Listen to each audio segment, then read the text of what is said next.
侍とは名ばかりの幻。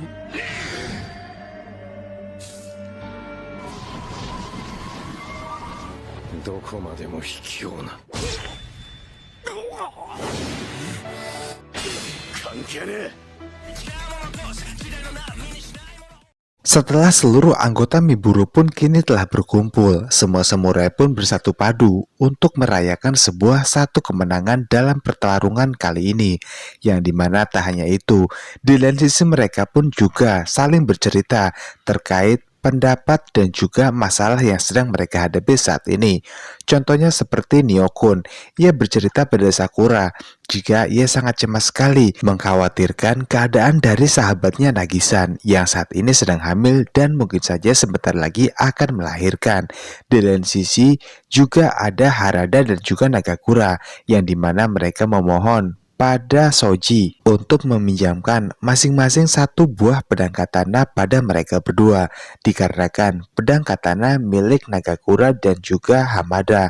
Mereka semua telah menggadaikan pedang tersebut yang celakanya uang itu telah habis karena kalah berjudi. Pada akhirnya Shoji pun dan juga temannya meminjamkannya pada Harada dan juga Nagakura semata-mata demi kemenangan Miburo malam ini. Dan mereka berjanji jika pertarungan telah selesai, maka kedua buah pedang katana ini akan dikembalikan seperti sebelumnya. Menyadari jika 7 titik sekaligus di jembatan yang akan dihancurkan oleh para pemberontak ini, Hijikata sebagai ketua kelompok dalam penyergapan kali ini, ia pun segera memutuskan kepada para rekan-rekan Miburonya untuk membagi menjadi 7 kelompok dan per kelompok mereka bebas untuk menentukan anggota mereka masing-masing dan juga bebas akan dengan siapa mereka berpasangan nantinya. Setelah itu anggota Miburo pun yang sudah sangat paham dengan pekerjaan mereka pun sudah sangat mengerti dan paham betul dengan apa yang baru saja dikatakan oleh pimpinan kelompok yaitu Hijikata. Mereka pun segera bergerak. Namun pada suatu ketika, tepatnya di sebuah jembatan yang bernama Sanjo Ohashi, Hijikata dan juga yang lain pun diserang oleh seorang pimpinan kelompoknya langsung, yaitu Naozomi, bersama dengan 2 samurai yang sepertinya tidak bisa terlalu banyak diandalkan oleh Naozomi. Singkat cerita, dikarenakan ini adalah jembatan yang merupakan target dari seorang Sarijawa, ia pun memutuskan untuk beradu pedang bersama dengan Naozomi di tempat ini tanpa dibantu oleh siapapun, karena mengingat pertarungan ini adalah pertarungan yang sepertinya seimbang, mengingat juga keduanya adalah kedua samurai yang sepertinya tidak mengenal rasa takut, sakit dan juga ambisi saling membunuh yang sangat kuat.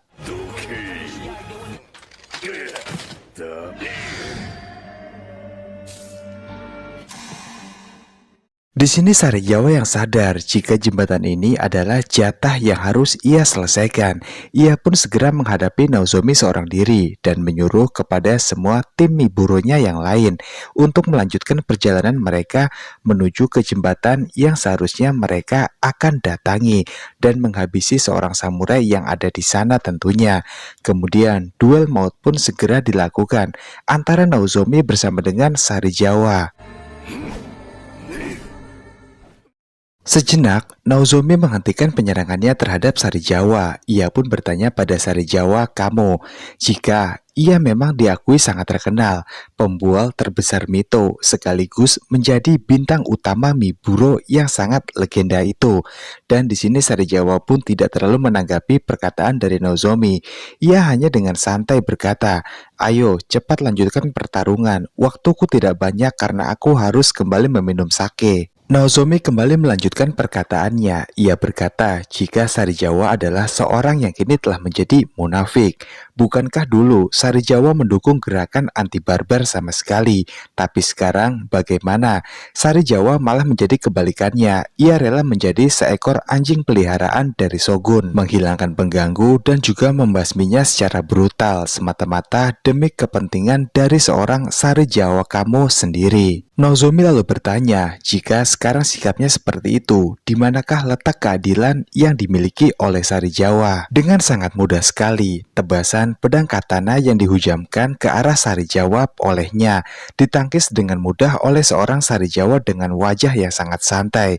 Semua orang pun terheran-heran di sana dengan sikap dari Sari Jawa. Lalu Sari Jawa pun menjelaskan pada Nozomi jika ia sangat salah sekali menilai, karena menurut Sari Jawa, keadilan akan berubah tergantung di mana tempat yang ia tinggali.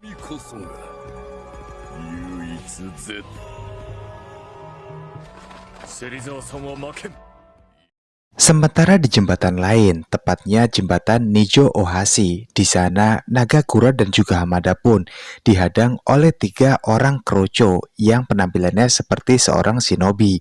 Mereka bertanya, apakah kalian semua Miburo? Jika diamati secara signifikan oleh Nagakura dan juga Hamada, 3 kroco ini tidak memiliki pedang katana yang melekat pada tubuh mereka, yang itu artinya sudah dapat diambil kesimpulan jika mereka bertiga bukanlah seorang samurai sama sekali, tapi jumlahnya hanya 3. Itu dirasa sangat sedikit sekali untuk menghabisi kedua orang hebat ini dari Miburo. Dan agar semuanya menjadi adil, Hamada pun mengambil segenggam koin dari saku bajunya untuk mengundi siapakah yang akan menghabisi 3 kroco ini.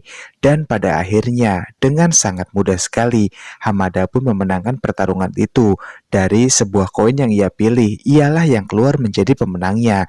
Dan itu artinya 3 kerucu ini akan dihabisi oleh seorang Hamada. Nagakura di sini pun sangat marah pada Hamada, dikarenakan jika urusan seperti ini ia bisa berhasil, tapi jika urusan perjudian ia selalu gagal, hingga menghilangkan 2 buah pedang katana milik mereka sekaligus. Nagakura yang semakin kesal saja dengan sikap dari Hamada, membuatnya untuk langsung segera maju dan membantai habis 3 kerucu tersebut. Kemudian dari arah belakang mereka berdua terdengar suara, kerja bagus, kalian sangat bisa sekali untuk diandalkan. Hamada pun lalu berkata pada Nagakura jika kemungkinan ini adalah bos dari para kroco yang telah mereka habisi. Namun setelah mereka melihat siapakah sosok yang ada di belakangnya, mereka berdua pun terkejut.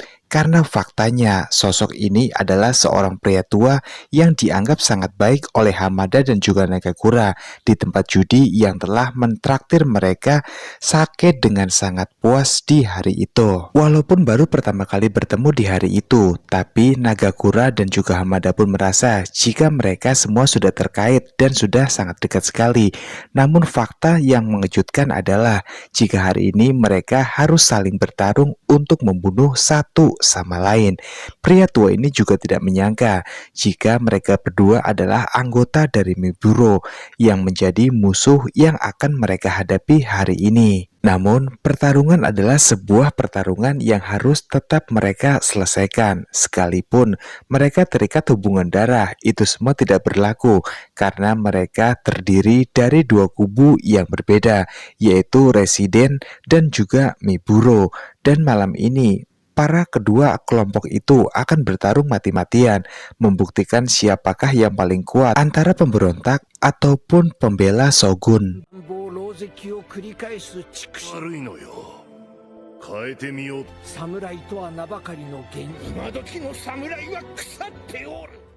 Dan dikarenakan 30 tahun yang lalu, ayah dan juga keluarga dari kakek tua ini telah dihabisi oleh kelompok samurai yang tidak bertanggung jawab.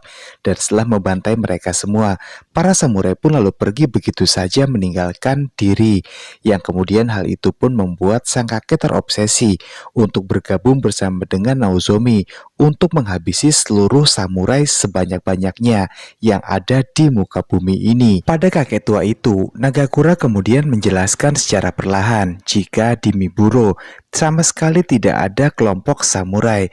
Rata-rata mayoritas dari mereka adalah anak dari petani, ronin, dan juga masyarakat biasa yang lain.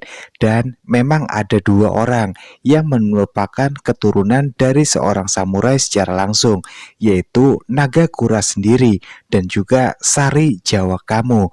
Sontak saja mendengar perkataan samurai, sang kakek pun menjadi meluap emosinya. Ia pun segera berkata, "Jadi kalau begitu, kaulah yang harus aku bunuh terlebih dahulu." Secara mengejutkan, Hamada pun langsung mendorong Nagakura hingga terjatuh, dan ia pun langsung bertarung menghadapi sang kakek. Kakek ini pun juga berambisi sekali untuk menghabisi lawan-lawannya yang ada di hadapannya, dan kali ini giliran Hamada yang akan bertarung melawannya. Namun dari pertarungan itu tidak ada satupun teknik dari sang kakek yang berhasil melukai Hamada. Hamada kemudian berkata pada kakek itu, jika teknik yang telah ia lakukan barusan semuanya terlihat sangat buruk dan juga kacau. Yang kemudian ada sebuah pedang katana besar yang langsung menghujam tepat ke jantung si kakek, dan seketika itu kakek tua itu pun menjadi tewas, yang rupanya itu adalah salah seorang dari anggota residen yang sangat muak dengan sang kakek yang sedari tadi hanya banyak bicara saja tanpa bertarung dan menghabisi kedua anggota Miburo yang ada di hadapannya. Sontak saja sosok itu pun belum dikenali oleh Hamada dan juga Nagakura. Namun yang jelas mereka berdua pun yang menyaksikan hal itu dengan mata kepala mereka sendiri menjadi sangat terkejut karena mereka tadinya hanya berkeinginan untuk menyadarkan sang kakek agar tidak membenci lagi pada seluruh samurai yang ada, karena seluruh samurai itu tidak bersalah, hanya mereka saja yang tidak bertanggung jawab yang telah menghabisi keluarga dari sang kakek. 役立たず。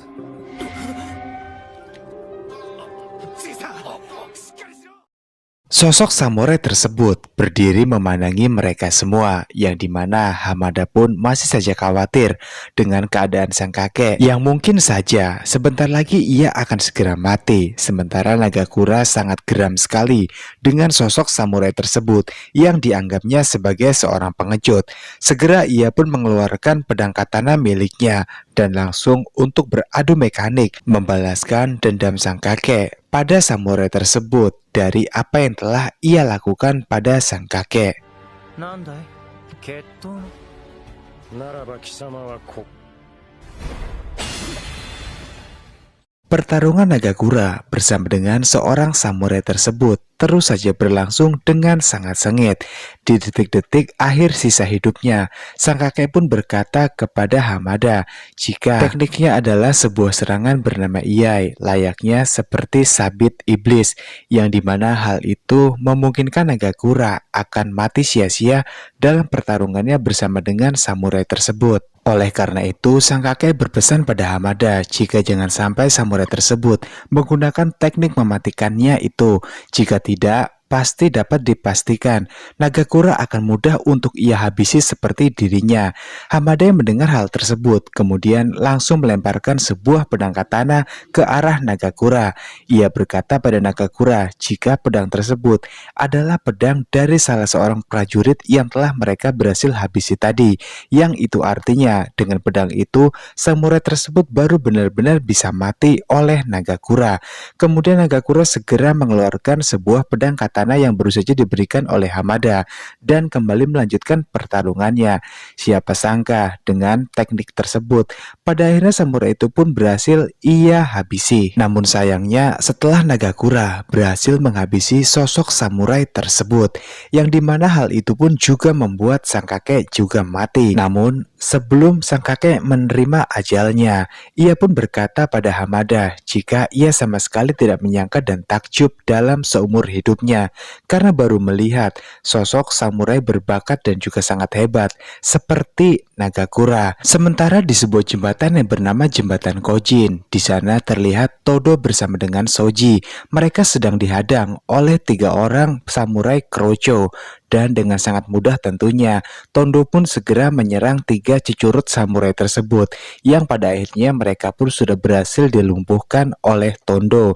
Kemudian Soji pun berkata sembari tersenyum, "Kalau begitu, sekarang giliran aku yang akan menghabisi bosnya." Dengan segera, Soji pun mau mengeluarkan sebuah pedang katana yang ia genggam sekarang. Akan tetapi masalah pun muncul, karena sejauh ini bos tersebut belum juga muncul di hadapan Soji. Sehingga Soji dan juga Tondo pun bingung, kemanakah bosnya pergi. Sementara itu, di sebuah jembatan lain bernama Jembatan Shiju, seorang anggota residen yang bernama Bitbu, dengan sebutan akrab yaitu Bit. Ia saat ini sedang berhadapan dengan anggota Miburo yang lainnya, yang ternyata itu adalah Hijikata bersama dengan Nogochi, orang dari Sari Jawa. Dan di sini mereka berdua pun sebelum bertarung mulai berbicara sebentar. Bit dengan sangat aktif memulai percakapan bersama dengan Hijikata. Akan tetapi Hijikata yang sama sekali tidak tertarik dengan percakapan bersama dengan orang baru. Ia pun bersiap untuk segera menyerang, hingga pada akhirnya para samurai pun dikerahkan oleh Bit untuk melumpuhkan seorang Hijikata. Dan hasilnya pun sudah bisa sama-sama kita tebak, mereka semua bukanlah tandingan dari seorang Hijikata. Hal itu pun membuat Noguchi menjadi sangat tercengang. Ia tak menyangka jika Hijikata bisa sekuat ini. Semua itu dikarenakan Noguchi yang selama hidupnya selalu menghabiskan waktu bersama dengan Sari Jawa Kamo, sehingga ia tidak bisa melihat pertarungan dari Hijikata secara langsung. Dan ini adalah kali pertama ia melihat dengan mata kepalanya sendiri. Melihat aksi dari Hijikata barusan, Bit pun lalu tersenyum sembari tertawa. Ia juga bertepuk tangan, berkata luar biasa dengan teknik kemampuan yang dimiliki oleh Hijikata. Bit memberi wejangan pada Hijikata, jika pedang bukanlah kapak, jadi tidak boleh diayunkan secara liar. Jika tidak, pedang itu bisa bengkok atau bahkan tidak bisa untuk digunakan lagi. Pedang katana milik Bit kemudian ia keluarkan dan tunjukkan kepada Hijikata, yang dimana pedang ini bernama Kane Naga. Kilauan terang dari pedang tersebut membuat siapapun mata yang memandangnya juga ingin untuk memiliki pedang yang sama. Hijikata dengan bangga mengeluarkan pedangnya juga. Ia berkata jika pedang ini tidak ada nama sama sekali, yang dibuat oleh orang asing yang tak lain adalah Sakura. Tapi Hijikata berjanji jika ia akan menamai pedang ini sekarang juga dengan nama tanpa nama. Di sana, banyak topik yang dibahas oleh Bit dan memulai terus perbincangan bersama dengan Hijikata. Hijikata pun lalu merasa sekujur tubuhnya menjadi merasa gatal.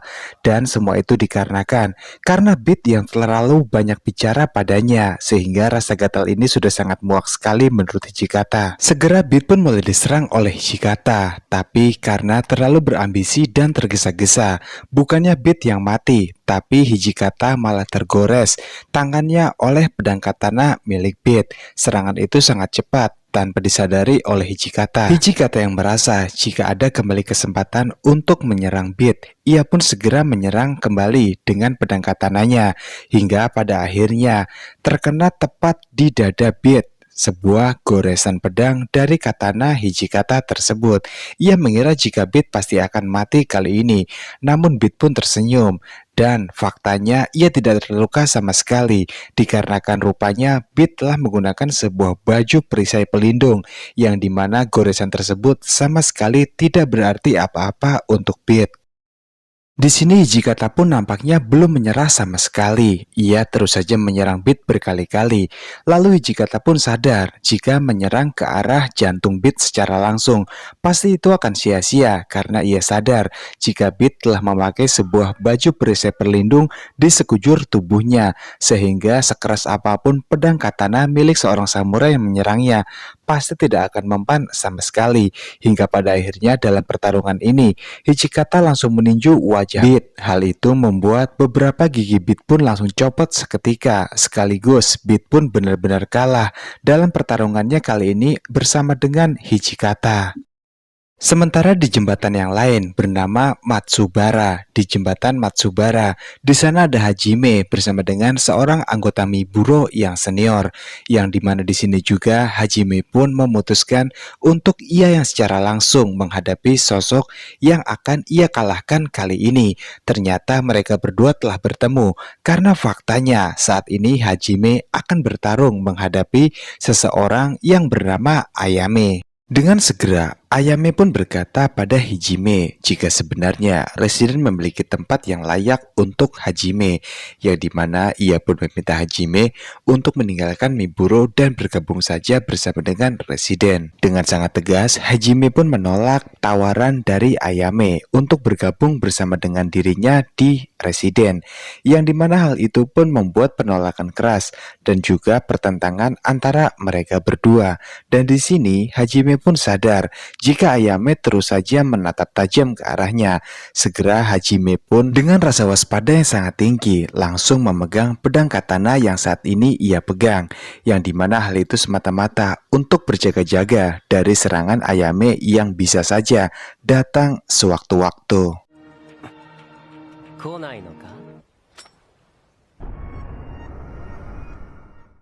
Ternyata prediksi dari Hajime pun terbukti benar. Ayame yang bersikap semula sangat tenang, tiba-tiba saja ia pun menyerang Hajime secepat kilat. Untungnya Hajime pun berhasil menangkis serangan tersebut dan ia pun menghindar. Lalu Hajime melihat jika tangan kiri dari Ayame pun terbuka. Segera ia mengayunkan pedang katana miliknya ke arah tangan kiri milik Ayame, sehingga tangan kirinya pun terputus.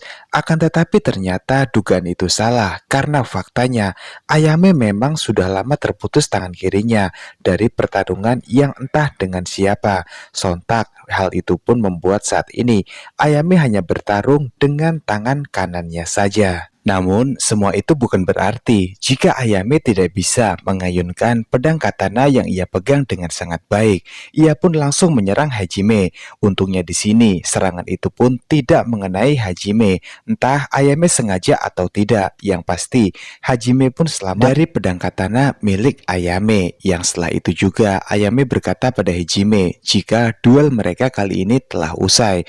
Kemudian, setelah itu juga, Hajime pun merasa jika pandangan kabur, matanya berkunang-kunang, yang sepertinya ada sesuatu yang tidak beres dalam tubuhnya saat ini. Semua itu dikarenakan jika sebuah kilatan dari pedang katana milik Ayame tadi telah dilumuri sebuah racun olehnya yang akan melumpuhkan setiap syaraf dari musuh-musuh yang dihadapi oleh Ayame. Secara tertatih-tatih, Hajime kemudian memutuskan untuk berusaha bangkit kembali untuk mengalahkan Ayame. Semata-mata semua itu dikarenakan ia merasa jika ia bukanlah samurai yang lemah seperti yang dikira oleh Ayame. Dengan segera, Ayame pun bersiap untuk langsung menghabisi Hajime saja, mengingat saat ini Hajime sudah tidak bisa terlalu banyak bergerak lagi dan pasti tidak akan bisa untuk menahan serangan pedang katana miliknya. Untungnya di waktu yang tepat, Mimi, sahabat dari Miburonya pun lalu menghabisi Ayame terlebih dahulu dari arah belakang, yang itu artinya Hajime di sini terselamatkan. Kemudian Ayame pun akhirnya mati, dan di sini Mimi pun sadar jika di tubuh Ayame pasti ada penawar racun yang disimpan secara sengaja pada tubuhnya, yang kemudian pada akhirnya penawar racun itu pun berhasil Mimi temukan. Lalu ia pun berikan pada Hajime, hingga pada akhirnya Hajime pun sembuh dan ia pun selamat dari racun mematikan tersebut. Pastinya nantinya setelah Hajime sembuh dan juga bersama dengan para anggota Miburo yang lain, Hajime dan mereka pun pasti akan menuntut balas, mencari tahu siapakah dalang sebenarnya dari pertarungan kali ini. Yuk, kita lanjut lagi ke cerita animenya.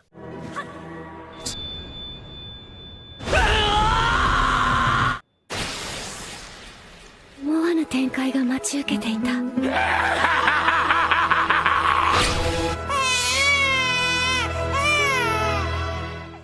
Pada episode kali ini, Nio, Sakura, dan juga Kondo-san telah berada di sebuah judo bernama Konohachi, yang dimana itu adalah judo milik Yotaro. Di sana juga terlihat jika Yotaro sudah siap menyambut kedatangan Nio dan juga Kondo serta Sakura, yang itu artinya ini adalah pertarungan hidup dan mati, karena kartunya sudah terbongkar semuanya, dan sudah tidak ada kesempatan atau waktu lagi untuk mengelak dari Yotaro di hadapan mereka semua. Singkat waktu, setelah Nio memberitahu pada Sakura jika mereka berdua akan segera berduel mati-matian, Sakura pun di sini jadi bingung, karena menurutnya kedatangan mereka ke dojo ini tak lain adalah untuk menyelamatkan seorang wanita hamil, yaitu Nagi-san, dikarenakan mereka sangat khawatir dengan keadaan Nagi-san saat ini. Lalu kemudian Yotaro pun melirik secara tajam ke arah Sakura. Sakura pun paham dengan maksud dari Yotaro tersebut. Ia pun kemudian langsung menutup mulutnya dan berjanji tidak akan berkata apapun lagi saat ini. Nio yang sangat cinta sekali dengan perdamaian dan tidak menginginkan dari sebuah masalah ada pertumpahan darah pada akhirnya. Ia pun segera maju, berusaha agar duel maut ini tidak terjadi. Kondo-san yang heran lalu bertanya, namun seketika itu Nio pun berkata, "Diamlah sebentar, aku ingin bicara." Hal itu pun membuat Kondo-san menjadi tercengang dengan sikap Nio yang sangat berani padanya. Lalu Nio pun tidak memperdulikan hal itu. Ia kemudian menyampaikan semua isi hatinya. Nio berkata, "Yotaro, kenapa kau melakukan semua ini? Malah kau memberontak. Seharusnya dirimu sekarang berada di samping istrimu yang sedang hamil tua, yaitu Nagi-san." Tapi Yotaro pun menjawab, jika Nagi sudah tidak ada di tempat ini, ia telah mengungsikan Nagi ke tempat yang sangat aman dan jauh dari pertempuran saat ini, yang itu artinya tidak perlu khawatir atas keselamatan dari Nagi. Itulah tegas ujar dari Yotaro. Nio kembali mencoba untuk menyadarkan Yotaro dari semua tindakan salahnya selama ini, dan ia juga memberitahu jika sosok orang yang berbaju putih yang sering datang ke tempat dojonya itu bernama Nozomi, pimpinan dari anggota organisasi samurai yang saat ini sedang mencoba untuk memberontak pada kaisar.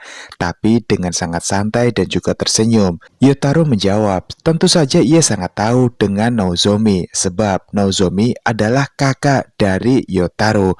Mendengar hal itu dari Yotaro, ditambah lagi dengan sangat jujur dan juga sangat sadar, Yotaro berkata pada Nio, jika sebenarnya Nozomi bukanlah pemimpin resmi dari anggota Residen, melainkan Residen adalah ia sendiri pencetus utamanya, melainkan pendirinya adalah Yotaro. Hal itu artinya, jika Yotaro adalah pemimpin resmi dari keanggotaan Residen tersebut. そんだけじゃなく、できれば子供を切りたくない。 Seketika itu, Kondo-san pun langsung menarik kerah baju dari Nio hingga Nio pun terpental cukup jauh, yang dimana hal itu dikarenakan ia melihat ada insiden yang membahayakan keselamatan dari Nio. Sewaktu itu, Kondo-san melihat dengan mata kepalanya sendiri pada saat Yotaro mengeluarkan pedang katana dan sepertinya ia siap mencabut pedangnya itu untuk menghabisi Nio, yang pada akhirnya membuat Kondo-san pun langsung menarik kerah baju dari Nio dengan maksud agar Nio tidak tertimpa suatu hal yang mengerikan. Walaupun saat ini Nio sudah tahu jika Yotaro, orang yang ia anggap semula sangat baik padanya, terbukti hendak mencelakai Nio dengan pedang katana miliknya. Namun Nio pun masih berulas asih pada Yotaro. Ia masih memperingatkan Yotaro agar sebaiknya sadar dan bertaubat, karena menurut Nio jika saat ini Yotaro adalah seorang legenda yang sedang tersesat saja dan tidak bisa menemui jati dirinya. Kemudian Kondo sudah sangat geram dengan semua ini. Ia pun meminta Nio dan juga Sakura untuk keluar dari tempat ini, sementara mereka akan berduel sampai mati. Namun Nio pun sebelum pergi berpesan pada Kondo-san jika sebaiknya apapun yang terjadi, jangan sampai Yotaro mati, mengingat ia masih memiliki seorang anak yang belum lahir ke dunia ini, yang saat ini masih dikandung oleh istrinya, yaitu Nagi-san. Setelah mengerti, Nio dan Sakura pun lalu keluar dari tempat dojo itu. ここは近藤さんに任せて。行きましょう、さくらさん。Di luar dojo tersebut, Sakura pun bertanya pada Neo kemanakah mereka berdua akan pergi sekarang. Tapi menurut intuisi dan firasat dari Neo, jika Nagi-san tidak di luar kota, melainkan ia memutuskan untuk kembali datang ke rumahnya, yang itu artinya Nagi-san saat ini sedang dalam bahaya. Karena menurut rumor dari Nozomi, ia dan juga kelompoknya residen akan membakar habis kota Kyoto, termasuk rumah judo dan juga rumah tempat tinggal mereka. Itu artinya jika berada di dalam rumah, Nagi-san pasti tidak akan selamat karena ia dan juga anaknya pasti akan terpanggang hidup-hidup oleh kobaran api yang datang sewaktu-waktu. Neo segera memutuskan untuk bergegas menuju ke rumah tinggal Nagi-san, yang dimana setibanya di rumah itu, ia pun mencari ke setiap sudut keberadaan dari Nagi-san. Rumah itu terlihat sangat gelap sekali karena memang tidak ada siapa-siapa menurut informasi yang diberikan oleh Yotaro tadi. Namun Neo yang tidak percaya terus saja mengecek, hingga di suatu tempat Sakura pun melihat sebuah lampu yang masih menyala dari sebuah lentera yang ada di kamar itu. Di sana ia pun langsung memanggil Neo, dan setelah dicek oleh mereka berdua, Nagi-san pun sedang duduk di tempat itu, seakan ia menunggu kedatangan Neo yang akan datang ke tempat ini. Neo segera masuk ke dalam ruangan itu bersama dengan Sakura. Tak lupa di sini Sakura yang belum kenal dengan Nagi-san, ia memperkenalkan dirinya. Begitupun dengan Nagi-san. Setelah mereka saling berkenalan, Nagi-san mulai berkata sebuah hal yang selama ini hanya ia simpan sendiri saja dalam hatinya kepada Neo. Sejujurnya, sudah sejak lama sekali Nagi-san mengetahui perihal pertarungannya hari ini antara Yotaro bersama dengan Kondo-san, dan juga kedatangan Neo kemari termasuk rencana dari Nozomi untuk membakar habis tempat ini dan juga kota Kyoto sebagai bentuk pemberontakan yang akan dimulainya era kejayaan samurai kembali yang telah mati. Akan tetapi dikarenakan Nagi-san tidak memiliki daya dan upaya apapun, sehingga ia tidak sama sekali memiliki keberanian dan juga kuasa untuk dapat menghentikan semua hal malam ini terjadi pada akhirnya. Itulah mengapa walaupun Yotaro telah menyuruh Nagi-san untuk mengungsi sementara di rumah kerabatnya, semata-mata semua itu demi keselamatan dari Nagi-san. Tapi Nagi-san sadar betul jika pasti dalam pertarungan besar malam ini, pada akhirnya baik Nozomi dan juga residennya ataupun suaminya sendiri yaitu Yotaro pasti tidak akan selamat dan semuanya akan mati oleh keberingasan Miburo, yang dimana Nagi-san sadar betul seberapa kuat kelompok Miburo tersebut. Akhirnya ia pun memutuskan untuk diam-diam kembali ke rumah dan mungkin ikut mati juga bersama dengan suaminya Yotaro dan juga yang lainnya. Karena menurut Nagi-san tidak ada artinya lagi ia hidup jika Yotaro telah mati. Sekaligus Nagi-san juga tidak ingin ada dendam di kemudian hari dari sosok anak yang akan ia lahirkan. Jika suatu hari nanti ia tahu siapakah sosok yang telah menghabisi ayahnya, Nagi-san khawatir jika dirinya pasti akan menuntut balas atas kematian ayahnya terhadap Kondo-san. 太郎さんも覚悟を決めてる。ナギさん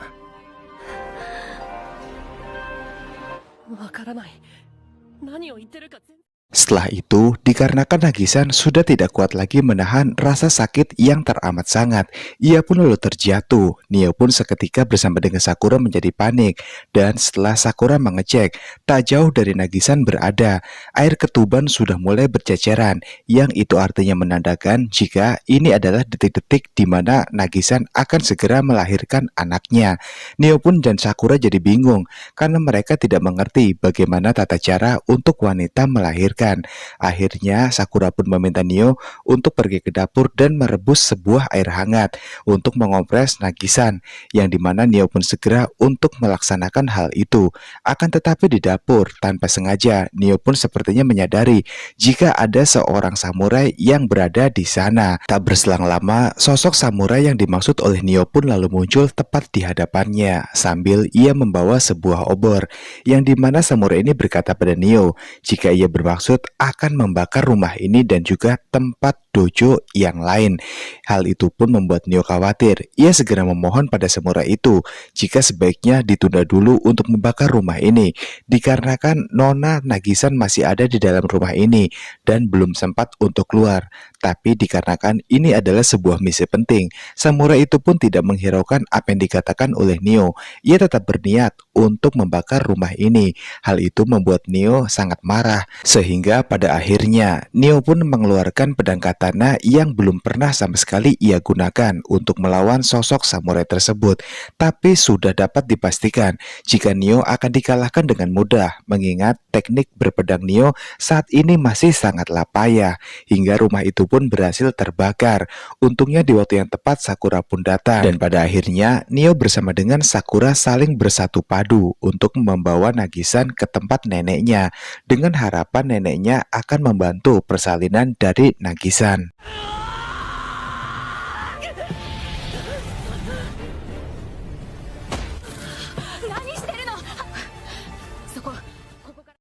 Sementara itu di tempat dojo saat ini, Kondo-san bersama dengan Yotaro sudah bersiap untuk memulai duel maut mereka, yang dimana saat ini mereka sudah memegang masing-masing pedang katana yang mereka banggakan. Yotaro di sini berkata pada Kondo-san, jika teknik berpedangnya kali ini sungguh sangat berbeda sekali, jauh lebih berhati-hati daripada pertarungan sparring mereka beberapa hari yang lalu. Kondo-san lalu menjawab, semua itu dikarenakan ia tahu jika pada saat itu hanyalah pertandingan persahabatan, akan tetapi kali ini adalah sebuah pertandingan misi, yang dimana itu artinya Kondo-san tidak boleh kalah, sekalipun ia harus melakukan segala cara, yang tentunya dengan cara yang sangat terhormat, ala bagaimana para kesatria samurai bertarung semestinya. Kondo-san pun di sini memberikan nasihat kepada Yotaro, jika sebaiknya ia menyerah saja agar kaisar mau untuk menghukumnya. Dengan begitu nantinya Yotaro pasti akan selamat, mengingat kali ini ia masih memiliki seorang istri yaitu Nagisan yang sebentar lagi akan melahirkan putra pertama mereka. Yotaro pun lalu berkata, kau jangan cemas soal itu, karena sebenarnya diam-diam selama perjalanan tadi sewaktu mengantarkan ke rumah kerabatnya, Yotaro telah resmi menceraikan Nagisan, yang itu artinya saat ini Nagisan tidak lagi menjadi istrinya, melainkan hanya seorang janda, dan itu semata-mata dilakukan oleh Yotaro agar jika dirinya mati dalam pertarungan malam ini, tidak akan membuat beban apapun yang ditinggalkan terhadap Nagisan. Bukan berarti Yotaro tidak mencintainya, semata-mata semua itu agar Nagisan tidak sedih jika nanti mendengar akan dirinya yang sudah tiada lagi di dunia ini. Dan alasan Yotaro kenapa memilih untuk mati malam ini dikarenakan semata-mata itu sebagai bentuk penebusan dosa dari Yotaro yang telah terang-terangan awal mula pembentukan dari residen pencetusnya adalah Yotaro sendiri, dan jika saat itu ia tidak mencetuskan akan kemunculan residen,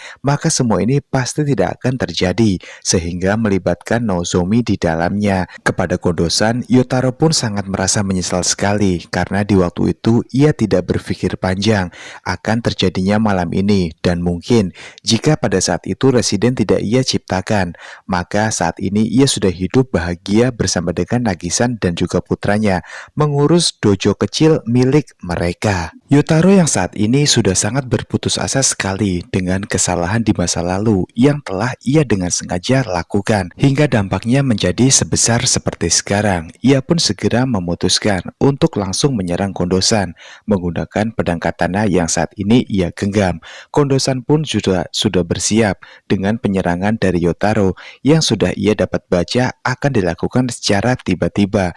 Untungnya di sini Kondo-san berhasil menghindar sehingga pedang katananya itu tidak melukai Kondo-san.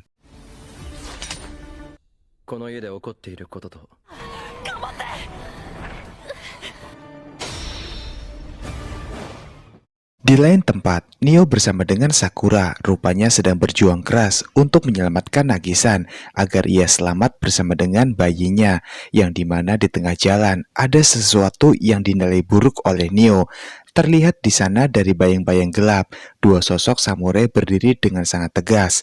Yang itu artinya Neo beranggapan mungkin saja itu para musuh yang datang. Jika memang benar para musuh, celakalah, karena mereka berdua sama sekali tidak memiliki teknik berpedang satu sama lain. Yang rupanya untungnya itu bukanlah musuh, melainkan dua sosok anggota Miburo, yaitu Nagakura dan juga Hamada.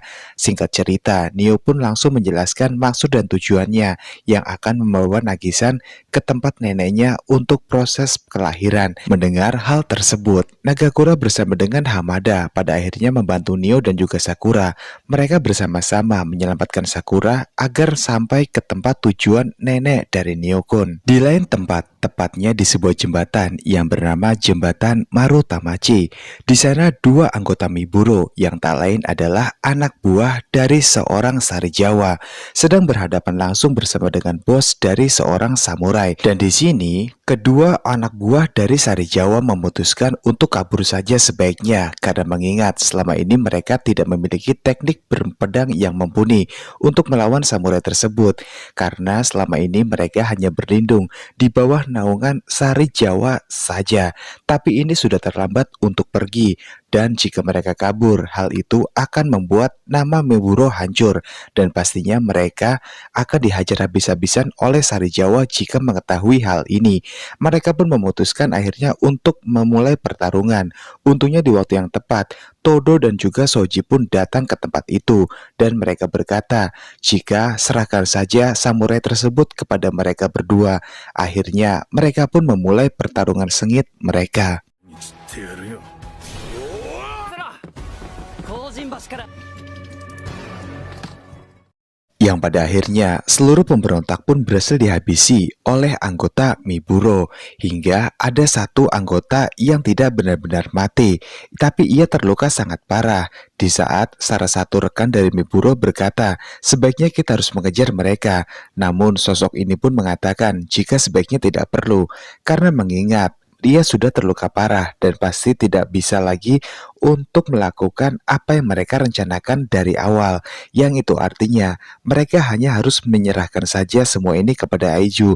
Biarlah pemerintah nantinya yang akan membunuh mereka hidup ataupun mati. 近藤さんたちは無事でしょうか。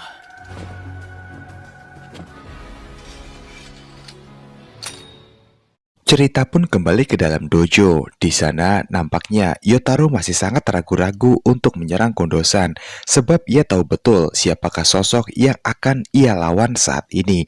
Ia tahu jika Kondosan bukanlah manusia biasa, melainkan mungkin saja sosok jelmaan dari legenda samurai yang tidak dikenali oleh banyak orang. Sejenak Yotaro lalu teringat dengan masa kecilnya. Sewaktu itu ia dilatih oleh kakaknya Naozomi di judo ini, yang dimana di kala itu juga Naozomi berpesan sekaligus memberikan sebuah teknik untuk Yotaro, yang dimana pastinya di masa depan Naozomi yakin Yotaro akan bertemu sosok samurai mengerikan seperti Kondosan yang ada di hadapannya saat ini. Dan juga semua orang yang ada di dojo ini, termasuk kedua orang tuanya sendiri. Ia sangat merekomendasikan Naozomi untuk mendidik Yotaro dengan sangat giat dan juga keras, karena mereka semua yakin kelak Yotaro akan menjadi seorang samurai yang tidak terkalahkan dan juga paling tangguh dan terkuat di Jepang ini. Namun pada masa sekarang, kenyataannya Yotaro sendiri sama sekali tidak yakin jika ia akan mampu untuk mengalahkan sosok Kondosan yang terkenal sangat kuat menurutnya. Auranya saja sudah semengerikan ini, apalagi jika ia benar-benar bertarung melawan Kondosan. Tapi sebagai seorang samurai tidak ada kata mundur jika sudah memutuskan untuk bertarung.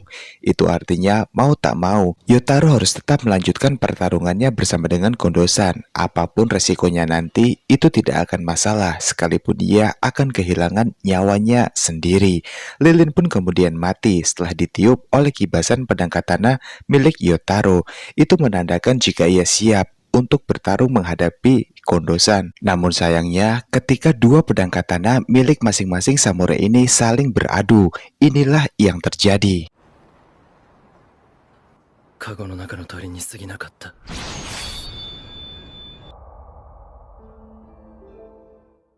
Setelah Sayangnya pedang katana milik Yotaro kalah cepat dari pedang katana milik Kondosan. Hal itu membuat Yotaro pun menjadi terluka sangat parah hingga ia pun sekarang sekarat karena terlalu banyak mengeluarkan darah. Dan di detik-detik akhir hidupnya, Yotaro pun melihat dengan sangat jelas jika Kondosan saat ini menangis sewaktu melihat dirinya saat ini terluka sangat parah oleh pedang katana milik Kondosan. Yang dikala itu juga Kondosan pun lalu berkata pada Yotaro jika sebenarnya sebagai seorang samurai sejati siapapun itu, pantang untuknya setelah menguruskan pedang dan menarik lagi pedang itu memasukkan ke dalam sarung tanpa mendapatkan darah. Itulah sumpah para samurai. Namun, Yotaro pun memilih jalan yang sangat konyol. Ia sudah diperingatkan sedari awal untuk menyerah agar nantinya bisa hidup bahagia bersama dengan anaknya dan juga Nagisan. Tapi ia malah memilih untuk mati dengan cara konyol seperti ini. Hal itulah yang membuat Kondosan menjadi sangat sedih sekali. Terlebih lagi menurut Kondosan, jika Yotaro adalah seorang pendekar samurai yang sangat berbakat di masa depan. もったいないこと。間違ったのかな。素晴らしき剣の使い手。 Kemudian Yotaro pun teringat pada masa 10 tahun lalu. Dikala itu ia masih sangat kecil dan saat Yotaro terbangun dari tidur seusai berlatih dojo, ia pun dikejutkan oleh seseorang yang badannya agak besar. Orang itu pun memarahi Yotaro yang menurutnya adalah gelandangan yang berani masuk ke tempat dojo ayahnya. Dikala itu ia pun memperkenalkan jika orang itu adalah Nozomi. Ia pun di sana memarahi Yotaro dan segera meminta Yotaro untuk segera pergi dari tempat dojonya. Tak lama berselang, ayah dari Nozomi pun datang. Sang ayah menjelaskan jika gelandangan kecil itu adalah Yotaro dan nantinya Yotaro akan tinggal bersama mereka di tempat ini. Itu berarti Yotaro adalah adik dari Nozomi, semacam adik angkat yang sengaja diadopsi oleh sang ayah. Semata-mata semua itu bukan tanpa alasan, mengingat sang ayah sangat yakin jika terdapat potensi jiwa samurai yang ada di dalam tubuh Yotaro. Dikarenakan ini adalah perintah dari ayahnya, Nozomi pun tidak dapat untuk tidak mau. Akhirnya ia pun menyuruh Yotaro untuk mengambil pedang kayu dan segera berlatih bersama dengan Nozomi. Yotaro sangat antusias setelah ia melihat beberapa teknik yang diajarkan oleh Nozomi padanya. Dan siapa sangka gelandangan kecil Yotaro pada saat itu sudah sangat mahir meniru semua teknik yang diajarkan oleh Nozomi. Nampaknya Nozomi tidak senang karena sepertinya Yotaro akan jauh lebih unggul darinya suatu hari nanti. Ia merasa semacam cemburu, yang kemudian di lain sisi sang ayah yang melihat latihan kedua anaknya itu. Ayah Nozomi pun nampaknya sangat bangga sekali dan puas karena ia tidak salah untuk merekrut seorang penerus samurai dari tempat dojonya ini, yang dimana ternyata Yotaro adalah jiwa samurai yang selama ini terpendam, bersembunyi di dalam tubuh seorang bocah laki-laki gelandangan yang dekil, lusuh dan juga kotor. Sejak saat itu, ayah dan ibu Nozomi pun memperlakukan Yotaro dengan sangat baik. Mereka memberikan makanan-makanan yang hangat dan layak untuk dimakan oleh Yotaro. Sontak saja Yotaro pun menjadi merasa sangat senang karena ini kali pertama ia memakan makanan yang enak dan juga masih hangat. Semuanya terlebih lagi boleh dihabiskan oleh Yotaro. Hari demi hari pun kini selalu dijalani oleh mereka berdua dengan cara berlatih bersama, menunjukkan kekuatan mereka satu sama lain. Tapi tak jarang juga Yotaro selalu dikerjai oleh Nozomi setelah ia melakukan sebuah kesalahan dan ia berkata pada sang ayah jika itu adalah ulah dari Yotaro. Tapi sang ayah pun tidak bodoh. Sang ayah yang tahu kelakuan dari anaknya sendiri Nozomi, ia pun langsung menghukum Nozomi dan menyuruh Yotaro untuk makan malam bersamanya di dalam dengan rasa hangat dan juga kenikmatan. Karena sang ayah sadar jika sang ayah membela perbuatan Nozomi yang salah, itu akan merusak mental dari Nozomi di kemudian hari. Karena mengingat selain harus cepat, tanggap dan juga berani, seorang samurai sejati harus memiliki sifat disiplin dan juga jujur. Pada suatu hari, pada saat ayah Nozomi keluar, ada orang asing yang menghajar habis orang kepercayaan latihan di dojo milik ayah Nozomi. Orang itu pun nampaknya tidak terlalu kuat, walaupun ia sedikit lebih tua dari mereka semua. Tapi teknik pedangnya sudah tidak usah diragukan lagi. Namun siapa sangka, dari arah belakang tiba-tiba saja Nozomi yang kecil pun lalu melompat ke arah orang itu dan langsung membantai habis orang itu. Ia menghajar habis-habisan sosok tersebut yang pada akhirnya orang itu pun mati. Di sini Nozomi pun sangat senang yang menurutnya telah berhasil untuk melindungi tempat dojo milik ayahnya dari orang jahat yang akan mengacau di tempat ini. Dan tak lama sang ayah pun lalu kembali. Nozomi berharap jika pasti ia akan dipuji dari tindakannya kali ini. Tapi siapa sangka mengetahui jika lawan yang dihadapi oleh Nozomi mati, terlebih lagi dengan cara kotor dari arah belakang. Nozomi menyerangnya. Ayah Nozomi pun langsung menghajar Nozomi habis-habisan. Ia berkata jika tindakan seperti itu bukanlah seorang samurai, melainkan hanya seorang pengecut yang tidak berani untuk berhadapan secara langsung. Sedangkan samurai harus berani untuk menghadapi apapun resikonya secara jantan. お前はしばらく剣を握ることを許さん。 Dan sejak saat itu, Nozomi pun memutuskan untuk berkelana ke seluruh penjuru negeri, dikarenakan ia merasa jika apa yang ia perbuat untuk tempat ini tidak ada satupun yang dianggap benar di mata ayahnya sendiri. Kemudian, waktu pun tak terasa telah berjalan beberapa tahun kemudian. Saat ini usia Nozomi pun tepat genap menjadi 22 tahun. Sewaktu sedang di rumah, ayah Nozomi pun memintanya untuk berhenti berkelana ke penjuru negeri dan menikah saja karena usianya yang genap sudah 22 tahun. Itu artinya Nozomi harus berdiam diri di tempat yang tidak ia sukai, sekaligus mengurus tempat dojo yang sama sekali tidak membuatnya tertarik. Tapi Nozomi pun tetap memutuskan untuk kembali melanjutkan berkelananya sampai apa yang ia cari sudah ketemu. Pada akhirnya dikarenakan sang ayah usianya sudah tidak muda lagi, dan itu artinya ia sudah siap untuk pensiun menjadi kepala pusat dojo dari sekolah dojo yang selama ini telah ia besarkan namanya. Itu membuat akhirnya Yotaro pun mau tak mau ditunjuk oleh ayahnya menggantikan Nozomi memimpin sekolah dojo miliknya. Pada awalnya Yotaro pun menolak karena ia tak enak hati dengan Nozomi. Ia takut ada kembali cemburu sosial antara dirinya dan juga Nozomi. Namun dikarenakan Nozomi pun juga tidak mau untuk mengurusnya, pada akhirnya Yotaro pun mau tak mau menerima tawaran dari sang ayah. 1 bulan kemudian, Yotaro pun baru saja tiba di tempatnya lagi setelah ia mendapatkan tugas dari sang ayah. Di tengah jalan, ia pun melihat 2 anak laki-laki gelandangan. Yotaro yang merasa jika anak-anak itu mirip dengannya di masa lalu. Tanpa ragu, Yotaro pun segera memberikan 2 keping koin pada bocah itu. Setelah ia menghampirinya, bocah itu pun segera mengucapkan terima kasih pada Yotaro. Kemudian Yotaro pun kembali berjalan ke arah rumah. Di tengah jalan, ia pun berpapasan bersama dengan kakaknya Nozomi, yang dimana Nozomi pun berkata pada Yotaro jika ia akan kembali berkelana seperti biasanya.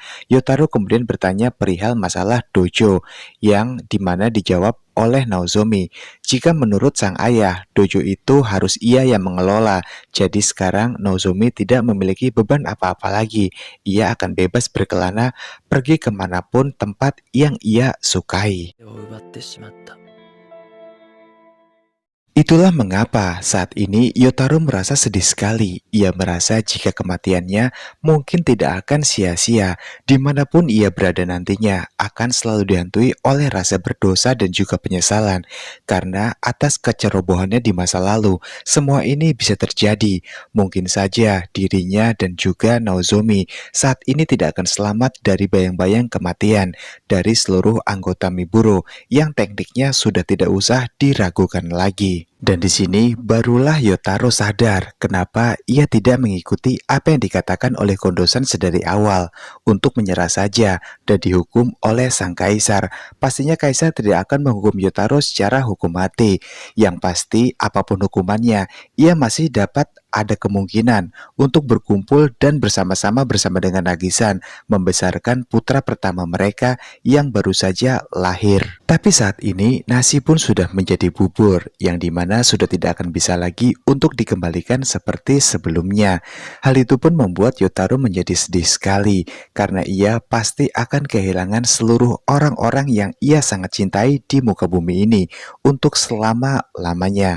Yotaro pun kemudian hanya bisa menangis dalam lukanya yang sangat parah tersebut.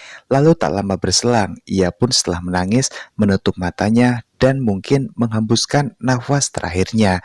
Dalam bayang-bayang itu, yang diingat hanyalah penyesalan terhadap istrinya, yaitu Nagisan. Dikarenakan Yotaro sadar betul jika pasti Nagisan akan sangat kecewa padanya, mengingat anaknya yang baru saja lahir ke dunia ini belum mengenal dan juga melihat wajah dari ayahnya, yang tak lain adalah Yotaro. 大丈夫ですか、ナギさん。幸せにできず、もったいない。もったいない。 Kemudian menyadari jika sekarang Yotaro telah benar-benar mati, Kondosan semakin tak kuasa menahan air matanya yang terus saja jatuh, menyesali kematian Yotaro yang secara sia-sia. Lalu kemudian ia pun mendengar dari arah luar jika kebakaran hebat telah terjadi, yang ternyata itu adalah rumah dari Yotaro yang dibakar oleh orang tak dikenal. Di sana ada Taro. Taro pun melaporkan pada Kondosan jika Nio dan yang Sakura belum kelihatan sedari tadi, yang kemungkinan mereka berdua ada di dalam rumah itu. Tanpa berpikir panjang, Kondosan langsung merebut seember air yang dibawa oleh Taro. Kemudian ia pun mengguyurkannya ke sekujur tubuhnya. Lalu tanpa ragu ia pun berjalan masuk ke dalam rumah tersebut. 貸せ。萌ちゃん、ニオたちもなぜかいないし。三風呂の近藤殿だ。 Di lain sisi, Nio dan juga yang lainnya kini sudah berada di rumah neneknya untuk membawa Nagisan, yang dimana kemudian sekuat tenaga Nio langsung menggedor-gedor pintu dari rumah neneknya tersebut. Setelah itu neneknya pun lalu terbangun dan bertanya, ada apakah? Kenapa Nio berisik sekali di malam hari? Nio segera menangis, yang membuat sang nenek menjadi semakin bingung. Yang kemudian setelah itu Nio pun bercerita, dan kini sang nenek pun langsung mengecek keadaan dari Nagisan, yang ternyata ekspresi wajahnya pun menjadi sangat cemas saat mengetahui jika sebentar lagi bayinya akan segera lahir. Tanpa membuang waktu, Nagakura dan juga Harada pun disuruh sang nenek untuk mengangkat dan memindahkan Nagisan ke dalam demi menjalankan sebuah proses persalinan yang sebentar lagi akan segera ia mulai. Dua samurai ini pun hanya bisa patuh menjalankan apa yang disuruh oleh nenek dari Nio-kun. Sementara itu di jembatan Shinjo, cerita pun masih melanjutkan pertarungan duel maut antara kedua samurai Sarijawa bersama dengan Nozomi. Sarijawa di sana pun bingung kenapa ada kebakaran hebat dari seberang sungai. Ia lalu bertanya pada Nozomi, bukannya target utama yang akan mereka bakar adalah kota Kyoto, tapi kenapa di seberang sungai ada sebuah kebakaran hebat? Nozomi lalu berkata pada Sarijawa, jika targetnya bukan hanya kota, melainkan rumah dan juga tempat dojo sialan milik ayahnya itu, yang memang ia targetkan juga untuk rata dengan tanah. Di sini Sarijawa yang kesal tidak langsung menyerang Nozomi, melainkan ia hanya langsung terus saja mengolok-olok seorang Nozomi, berkata jika Nozomi adalah samurai yang payah, samurai rendah dan juga samurai yang hina, rela membakar tempat tinggalnya sendiri yang ia anggap sangat terkutuk. Entah ada rahasia apa di balik rumah miliknya itu, sehingga ia pun memutuskan untuk membakarnya saja. Terlebih lagi Sarijawa tahu jika di sana Kondosan bersama dengan adiknya Yotaro juga sedang beradu pedang katana di dalam sebuah dojo miliknya. Sarijawa pun terus saja mengolok-olok Nozomi hingga membuat Nozomi pun sangat kesal. Ia yang sudah tidak lagi bisa menahan amarahnya langsung mengeluarkan pedang katananya, mengayunkannya ke arah Sarijawa, dan sehingga mereka pun di sini terlibat sebuah pertarungan sengit untuk beberapa waktu yang singkat.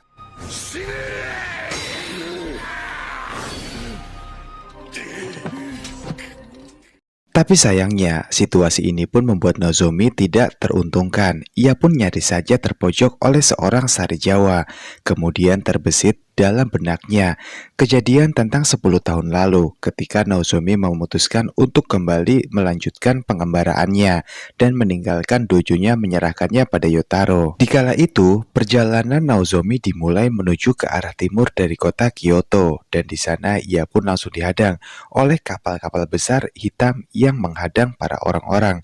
Namun di sini, serangan kapal hitam itu nampaknya sangat mematikan. Akan tetapi ia pun sangat kesal melihat semua orang, termasuk pemimpin di sana, tidak melakukan sebuah penyerangan hingga ia pun memutuskan untuk langsung datang ke tempat kantor hakim Unigara yang dimana di sana maksudnya untuk memberitahu hakim jika mulai berperang saja dalam situasi semacam ini. Akan tetapi sesampainya Nozomi di sana malah disambut kurang mengenakan oleh para pengawal yang ada di tempat itu. Dengan hati yang kesal, Nozomi kemudian melanjutkan perjalanannya ke sebuah dojo yang tak terkalahkan, yang dimana ia bermaksud di sana untuk menantang para samurai yang ada, yang dianggap kuat untuk bertarung dengannya. Sesampainya Nozomi di dojo tak terkalahkan, ternyata di sana hanya ada seorang gadis bersama dengan pria tua yang usianya sudah sangat renta sekali. Sontak dari penampilan pria tua tersebut, Nozomi pun mengolok-olok dirinya, berkata jika pasti teknik pedang katananya sudah tidak akan lagi bisa mumpuni dan ia sudah tidak pantas dianggap sebagai samurai sejati dan juga terkuat. Namun, Nozomi pun dibuat tercengang ketika ia memainkan sebuah pedang katananya, yang dimana potongan dari benda itu pun nyaris presisi dan sama sekali tidak ada yang meleset. Merasa jika pria tua ini bukanlah lawan yang sepadan untuk ia hadapi, Nozomi kembali memutuskan melanjutkan perjalanannya. Di perjalanan, ia pun selalu menantang samurai-samurai yang ia anggap lebih lemah darinya untuk menunjukkan kekuatan besar yang dimiliki oleh seorang Nozomi. Namun faktanya, para samurai yang dianggap lemah oleh Nozomi malah berhasil untuk melukai dahinya 2 kali. Dari 2 orang samurai itu, akhirnya dahi Nozomi pun menjadi sebuah tanda yang khas, yang ternyata itu adalah tanda luka dari para samurai yang dianggap lemah oleh Nozomi. Suatu ketika, saat Nozomi sedang mengembara dan berkelana ke sebuah tempat, di mana ia pun melewati sebuah rumah, ia mendengar sebuah perbincangan dari sekelompok orang dalam menjaga seorang gadis yang dianggap oleh Nozomi sebagai sandera dari kelompok tersebut. Nozomi pun kemudian langsung berada di sebuah jendela yang menghubungkan dunia luar bersama dengan tempat di mana gadis itu dikurung. Ternyata pada gadis itu Nozomi berkata, "Jika aku telah menghabisi mereka semua, sekarang maukah kau keluar dan ikut bersamaku?" Sosok gadis ini tak lain adalah sosok dari Ayame. Kemudian Ayame pun dibawa oleh Nozomi untuk ikut berkelana bersama dengan dirinya. Ia juga memperkenalkan diri jika namanya adalah Nozomi. Kemudian di tengah perjalanannya ia pun menemukan beberapa orang lagi yang juga diselamatkan, termasuk kakek tua yang tempo hari telah dihabisi oleh seorang samurai juga dari anggota residen sewaktu bertarung bersama dengan Harada dan juga Nagakura. Sejak saat itulah Nozomi mengatasnamakan dirinya untuk mengajak serta keanggotaan bagi semua orang bergabung dengan kelompoknya yang ia beri nama adalah Residen, dikepalai oleh Yotaro, yang dimana Nozomi hanyalah penggerak saja di kelompok ini. Mereka semua bertujuan hanya untuk membangkitkan era kejayaan samurai kembali yang saat ini telah dirampas oleh sang kaisar. 立志団と銘打った。 10 tahun kemudian Nozomi pun kembali memutuskan untuk kembali ke tempat dojo dan juga rumahnya. Di sana ia pun disambut hangat kedatangannya oleh seorang wanita yang tak lain itu adalah Nagisan. Sewaktu Nagisan memberitahu jika ia adalah adik ipar dari Nozomi karena ia adalah istri dari Yotaro, Nozomi pun nampak tidak suka dengan sosok Nagisan yang sangat ramah terhadapnya.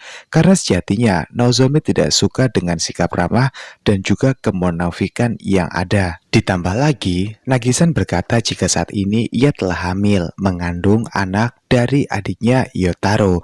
Nozomi pun menjadi semakin muak, lalu ia pun memutuskan untuk langsung pergi saja dari tempat itu. Akan tetapi ia pun langsung ditarik kembali oleh Yotaro yang sadar jika kakaknya telah kembali dari pengembaraannya. Setelah itu, Yotaro mengajak Nozomi untuk masuk dan di dalam rumahnya ia pun melihat ada seorang pria tua yang ternyata itu adalah ayah dari Nozomi, seorang legenda samurai yang dulu di mata Nozomi sosok yang sangat kuat sekali, tapi sekarang telah menjadi seorang pria tua yang sama sekali tidak berguna menurut Nozomi. Nozomi pun di sana langsung disambut hangat oleh ayahnya yang telah 10 tahun tidak bertemu dengan putranya Nozomi. Akan tetapi Nozomi pun menunjukkan langsung rasa tidak suka dan kecewanya terhadap sang ayah yang saat ini tidak berguna seperti sekarang. Nagisan yang sadar dengan hal ini, kemudian ia pun mengajak ayahnya untuk masuk, berkata jika ia akan membuat beberapa onigiri untuk makan mereka. Sang ayah pun nampak sangat senang sekali dengan kebaikan dari Nagisan. Yotaro yang sadar jika Nozomi nampaknya kurang nyaman. Ia tahu jika pasti ada sebuah hal menarik yang bisa untuk meredam emosi dari Nozomi sekarang, yaitu tempat dojo. Segera Yotaro mengajak Nozomi ke sana. Namun setibanya di sana, sewaktu sedang berlatih, Nozomi pun melihat jika para murid berlatih sangat kacau dan buruk sekali. Ditambah lagi di tengah-tengah latihan, Nagisan pun datang dengan membawa onigiri buatannya. Lalu para murid pun memutuskan untuk segera makan makanan yang diberikan oleh Nagisan. Hal itu membuat Nozomi sudah tidak tahan lagi. Ia pun kemudian langsung meluapkan emosinya dan berteriak kepada semua murid jika sebaiknya di waktu bertarung jangan dulu makan. Dengan semua kejadian ini, Nozomi pun sudah tidak dapat lagi mengendalikan seluruh perasaan kesalnya, yang dimana orang-orang yang ia anggap seharusnya menjadi sangat kuat, tapi malah sebaliknya, mereka semua menjadi sampah tidak berguna yang sangat lemah sekali. Ditambah lagi ayah dari Nozomi, yang sedari Nozomi masih kecil selalu berpesan, jika suatu hari nanti Nozomi sudah dewasa, maka ia harus menjadi seorang samurai yang tangguh dan tidak mudah untuk dikalahkan. Tapi setelah Nozomi sekarang melihat dengan mata kepalanya jika ayahnya adalah seorang laki tua yang tidak berguna dan tidak mencerminkan dengan ucapannya di tempo hari, ia pun menjadi sangat kesal karena menurut dari Nozomi, jika apa yang pernah dikatakan oleh sang ayah sama sekali tidak ia lakukan sampai detik ini. Ayah Nozomi pun berkata, jika zaman sudah berubah, yang itu artinya manusia juga ikut harus berubah juga, dan sekarang era samurai sudah tidak ada lagi dan tidak ada kekuatan apapun yang harus dibanggakan dari seorang samurai. Terlebih lagi sekarang, semua sudah menjadi sebuah kedamaian yang abadi. Itulah menurut dari sang ayah. Nozomi pun nampak kesal dengan pernyataan dari ayahnya tersebut. Segera ia pun mengeluarkan pedang katana miliknya dan langsung menghujamkannya tepat di hati sang ayah. Hingga saat itu juga ayah dari Nozomi pun tewas. Kemudian tanpa berputus asa dan juga merasa bersalah, Nozomi segera menggali lubang di sekitaran itu dengan cukup dalam. Ia langsung menguburkan ayahnya tanpa diketahui oleh siapapun, termasuk Yotaro. Di hadapan Sari Jawa sekarang, Nozomi pun berkata jika residen merupakan kelompok dari keanggotaan yang dikumpulkan dari orang-orang yang dianggap terbuang dan juga tidak diinginkan kehadirannya. Itulah mengapa alasan residen ada. Tapi Sari Jawa pun berkata pada Nozomi dengan ketus, jika sebaiknya orang-orang sampah seperti mereka sebaiknya mati saja karena tidak ada gunanya juga jika dibiarkan hidup berlama-lama di dunia ini. Nozomi pun merasa jika itu adalah sebuah kata-kata penghinaan untuk dirinya dan juga kelompok residennya dari anggota Miburo. Kemudian ia pun kembali memutuskan untuk berduel dengan Sari Jawa. Sari Jawa yang sudah sangat geram lalu juga menanggapi pertarungannya kali ini. Hingga di akhir cerita, mereka semua pun saling beradu katana yang membuat Nozomi pun terluka cukup parah dari goresan pedang katana milik Sari Jawa.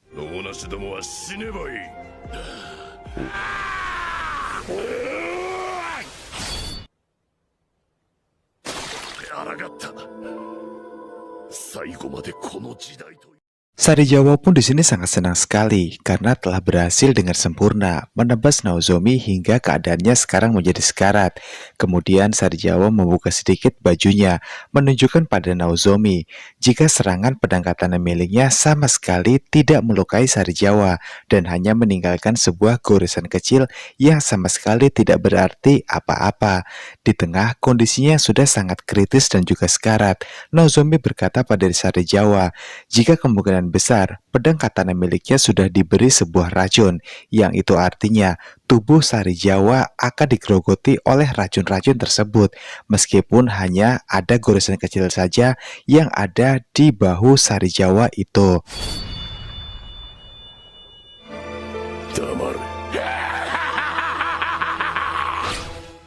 Di ujung jembatan, seluruh anggota Miburo pun sudah berkumpul di sana, dipimpin oleh Hijikata tentunya. Mereka berkata pada Hijikata untuk melapor jika seluruh pemberontak telah berhasil untuk mereka habisi. Dan di sini, para anak buah Sari Jawa bersama dengan anggota Miburo yang lain sangat khawatir dengan keadaan dari Sari Jawa. Apakah ia akan selamat dalam pertarungan maut kali ini? Yang kemudian tak lama berselang, terlihat bayangan hitam pun datang dari arah jembatan. Mereka semua pun menjadi waspada, mengira jika itu adalah musuh, dan kemungkinan terburuknya jika Sari Jawa saat ini telah dihabisi oleh musuh tersebut. Namun setelah melihat secara dekat, ternyata itu adalah Sari Jawa. Semua orang pun bersorak gembira atas keberhasilan dari Sari Jawa kali ini. Lalu Sari Jawa pun berkata pada Hijikata, jika orang itu masih hidup. Hijikata yang paham dengan maksud dari Sari Jawa itu. Kemudian ia pun bergegas berjalan menuju ke arah Naozomi berada.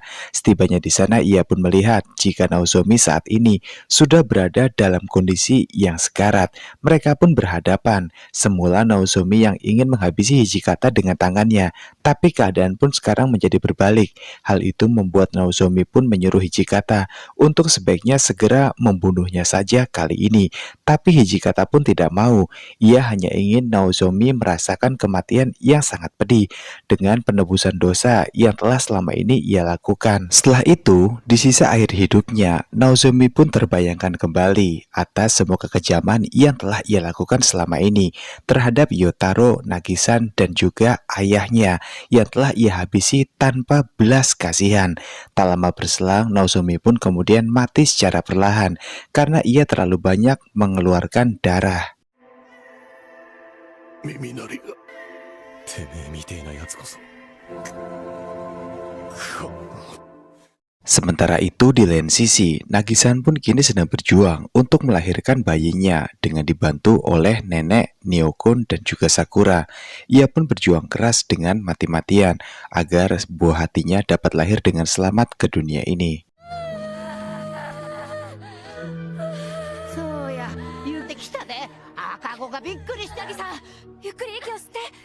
Dihadapkan dengan situasi hidup ataupun mati, Nagisan pun lalu teringat dengan masa kecilnya yang sangat kelam.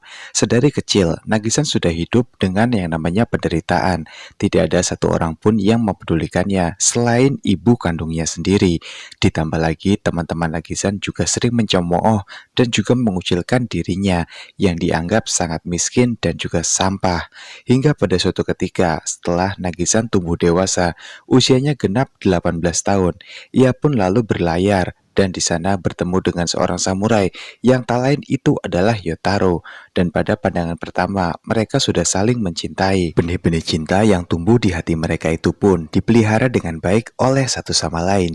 Hingga pada suatu hari mereka pun memutuskan untuk menikah karena sudah saling cocok dan juga yakin untuk hidup bersama. Akan tetapi di pernikahan tersebut, semua orang mencemooh Nagisan yang dianggap tidak layak dan pantas bersanding menjadi seorang istri dari samurai Yotaro, tanpa orang-orang itu tahu jika sebenarnya sejarah dari Yotaro adalah seorang gelandangan yang dipungut oleh ayah dari Nozomi yang notabene memang adalah keturunan dari samurai sejati. Namun walaupun semua orang mencemooh dirinya dengan pernikahan ini, tapi Nagisan tidak peduli sama sekali. Ia tetap memilih untuk memutuskan hidup bahagia bersama dengan Yotaro hingga akhir hayat mereka menjemput masing-masing. Kemudian setelah itu ia juga teringat perkataan dari sang ibu. Dikala sedang memasak bersama, ibunda dari Nagisan pun menguak sebuah rahasia besar dalam hidupnya jika sebenarnya ia adalah istri kedua dari seorang samurai, dan sosok samurai itu tak lain adalah ayah dari Nozomi, yang itu artinya mereka berdua adalah kakak dan adik tapi tiri, karena pada saat itu pernikahan ibu dari Nagisan dan juga ayah Nozomi berlangsung sewaktu mereka sudah memiliki Nozomi dan juga Nagisan. Dan Nagisan pun bertanya, jika begitu halnya, apakah itu artinya pernikahan ini adalah salah? Karena setahu Nagisan, jika Yotaro dan juga Nozomi adalah kakak beradik. Sang ibu lalu menjelaskan dengan tersenyum, jika semua itu tidak benar, karena faktanya Nozomi adalah putra dari kesamurai sejati, tapi Yotaro adalah seorang gelandangan kecil yang memang dipungut dan diangkat anak oleh ayah dari Nozomi. Di rumah nenek Neokun, Nagisan pun merasakan rasa sakit yang teramat hebat. Ia pun tapi berusaha dan berjuang keras agar putranya dapat segera lahir ke dunia ini. Semata-mata semua itu ada kekuatan yang diberikan pada Nagisan. Nagisan teringat pada ucapan sang ibu, jika apapun yang terjadi, ia harus tetap menjaga kedamaian di bumi ini dan akan ia wariskan juga pada putranya tersebut. Maka dari itu, Nagisan berjuang keras agar putranya cepat lahir. Akan tetapi, sang nenek yang sudah berpengalaman dalam proses persalinan, ia pun sadar jika ada sesuatu yang tidak beres karena Nagisan mengeluarkan banyak darah dalam kelahirannya kali ini. Itu bisa saja berdampak buruk untuk Nagisan sendiri. Namun untungnya 5 menit kemudian, すごいよナギさん出た生まれたよマッサ setelah Nagisan berhasil melewati perjuangan untuk melahirkan bayinya itu, anak itu pun akhirnya lahir ke dunia ini. Akan tetapi nenek Neokun yang sadar sepertinya ada sesuatu yang salah karena faktanya anak dari Nagisan ini diam dan tidak bergerak, apalagi menangis. Karena normalnya bayi yang baru saja lahir, ia pasti akan menangis sangat keras. Nagisan pun sangat sedih dengan hal itu.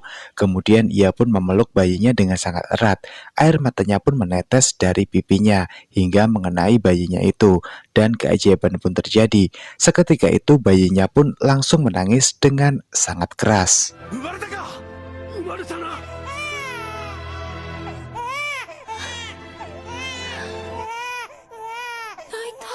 Nagisan dan juga semua orang yang ada di sana ikut senang dan juga bahagia atas kelahiran putra pertamanya. Namun sayangnya kebahagiaan itu pun tidak berlangsung cukup lama karena faktanya secara tiba-tiba Nagisan pun terjatuh, ia pun pingsan, dan setelah dicek oleh nenek Neokun, kondisi tubuh dari Nagisan sangat lemah sekali. Keesokan harinya, semua orang pun berkumpul di Miburo karena putra dari Nagisan itu dibawa ke sana. Semua orang nampak gemas karena memang putra dari seorang Nagisan dan juga Yotaro-kun itu sangat lucu sekali. Hal itu pun membuat watak asli dari seorang Taro, anggota Miburo, yang dimana ia pun mengeluarkan watak aslinya keluar, dan membuat semua orang Miburo pun menjadi kesal dengan sikap Taro yang dinilai sangat berlebihan sekali. Pada faktanya, saat Taro bertanya pada semua anggota Miburo jika bayinya memang lucu dan juga tampan, anggota Miburo hanya diam sembari memandangi tajam ke arah Taro yang menunjukkan jika mereka sangat tidak suka dengan sikap Taro yang berlebihan semacam ini. Karena faktanya, Taro belum mengetahui jika Nagisan telah tewas dalam proses persalinan putranya tersebut. Dan Taro terus saja mengoceh, di manakah Nagisan? Nagisan pasti bahagia dan ia pasti akan menjadi ibu yang sempurna.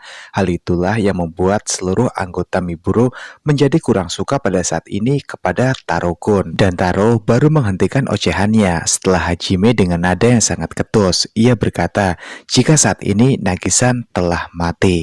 Beberapa hari kemudian, Sakura pun bermaksud untuk berkunjung datang ke Miburo dengan maksud untuk menghibur Neokun. Setibanya di sana, ia pun melihat jika Neo dan juga Taro sedang menyapu latar halaman Miburo. Neo pun lalu memanggil Sakura dan meminta Sakura untuk segera mengecek pedang-pedang katana milik para samurai setelah bertarung. Tak lama kemudian Hijikata pun keluar. Ia pun memberikan pedangnya pada Sakura yang tempo hari diberikan oleh Sakura pada Hijikata. Ternyata pedang itu sampai bengkok seperti ini. Hijikata sudah memperbaikinya, tapi hasilnya malah semakin buruk. Sakura nampak marah dengan hal itu pada Hijikata. Setelah itu, Neokun pun pergi meninggalkan mereka semua karena masih banyak pekerjaan lain yang harus diselesaikan. menjelaskan. Nio lalu mengapel, namun dalam bekerja Nio kali ini sangat marah sekali. Sepertinya ia belum bisa melupakan kematian dari Nagi-san yang menurutnya sangat tragis sekali. Lalu di sana Sakura yang memahami hal itu, ia pun mencoba ingin menghibur Nio. Tapi masalahnya ia bingung harus bagaimana caranya karena mengingat Nio adalah anak yang sangat sulit untuk berterus terang mengutarakan isi hatinya saat ini. Singkat cerita, untuk menghibur Nio-kun, Sakura sadar jika ia tidak bisa melakukannya seorang diri. Ia pun meminta pada semua anggota Miburo termasuk Hijikata untuk membantunya dan bersama-sama menghibur Nio, mengembalikan senyum Nio agar ia tidak berlarut-larut dalam sebuah kesedihan yang mendalam. Seluruh anggota Miburo pun setuju. Namun di sini Hijikata pun mempercayakan secara penuh terkait masalah Nio kali ini kepada Kondo-san. Kondo pun hanya mengangguk, yang itu artinya ia mengiyakan dan siap untuk membantu Hijikata dan yang lainnya. Kemudian ia pun memanggil Nio. Ia berkata pada Nio jika sekarang adalah waktu yang tepat untuk berlatih teknik pedang. Nio pun hanya bisa mengangguk dan ia pun diseret oleh Kondo-san dengan maksud untuk berlatih secepatnya. Semua orang anggota Miburo termasuk Sakura yang melihat dengan mata kepala mereka hal itu. Mereka sangat khawatir dengan keselamatan Nio. Apakah Nio akan baik-baik saja bersama dengan Kondo-san? Tapi Hijikata pun meyakinkan mereka semua jika Kondo pasti melakukan yang terbaik karena ia tahu harus melakukan apa dalam situasi semacam ini. Setelah itu Kondo-san pun bersungguh-sungguh berlatih pedang bersama dengan Nio. Ia pun memerintahkan pada Nio untuk segera mengayunkan pedangnya ke arah Kondo-san. Tapi ayunan Nio tersebut dinilai Kondo-san sangat lemah dan juga payah sebagai seorang samurai di masa depan. Lalu kemudian Kondo-san pun mulai bercerita terkait semua fakta yang terjadi di kala itu. Ia sengaja menghabisi Yotaro dikarenakan Yotaro adalah seseorang yang sangat berbahaya sekali dan sulit dihentikan kecuali dengan kematiannya sendiri. Dan juga soal Nagi-san bersama dengan Yotaro. Yotaro telah menceraikan Nagi-san sebelum ia berduel bersama dengan Kondo-san di hari itu, yang itu artinya tidak ada beban lagi.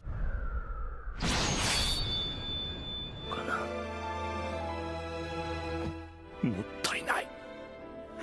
私が切った。殺した。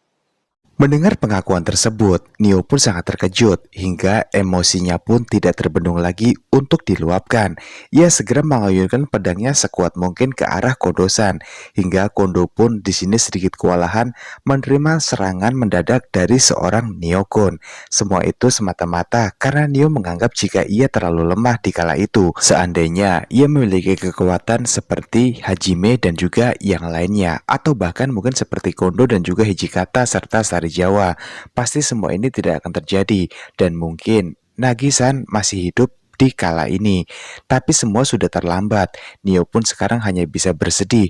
Ia menangis sangat keras, meluapkan rasa penyesalan dalam hatinya yang mungkin tidak akan pernah bisa untuk dimaafkan. Rasa penyesalan itu pun sangat dalam dirasakan oleh seorang Nio-kun, sehingga ia pun sampai sakit karena rasa bersalahnya terhadap Nagi-san, yang menurutnya kematian Nagi-san semata-mata ini adalah salah dari Nio-kun. Sementara itu, malam harinya, Hajime yang merupakan sahabat baik dari Nio-kun, ia pun memutuskan untuk datang ke kedai milik sang nenek, memberitahukan kabar jika saat ini Nio-kun sedang sakit di Miburo. Namun di sana sang nenek pun berkata, Nio nanti juga akan sembuh dengan sendirinya.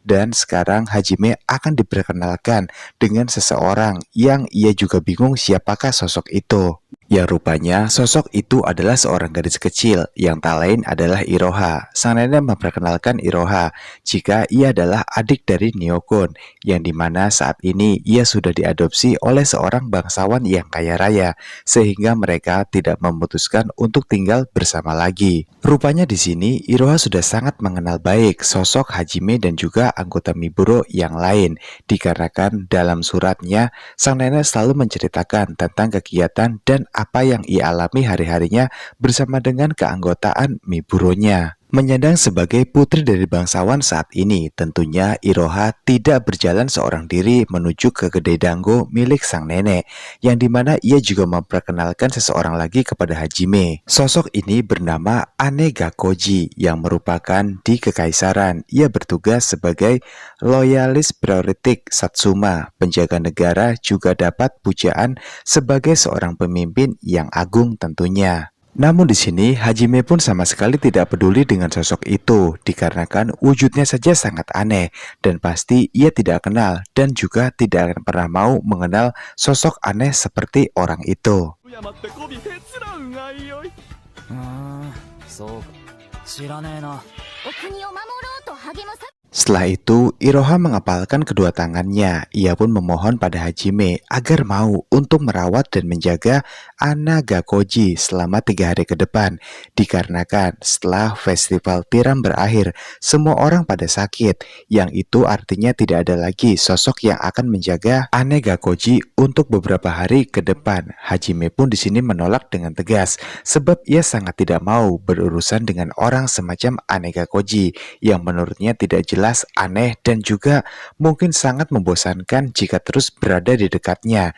Namun di sini Iroha pun memaksa Hajime agar mau untuk menjaganya selama 3 hari saja, yang dikarenakan tidak enak dengan Nio dan juga sang nenek, serta kedekatannya bersama dengan keluarga mereka. Akhirnya Hajime pun mengiyakan apa yang diminta oleh Iroha. Dan ia pun bersama-sama pergi menuju ke istana, yang dimana nantinya di sana Hajime akan menjaga dengan baik Anegakoji sesuai apa yang dikatakan oleh Iroha. 実はねはじめちゃんに姉が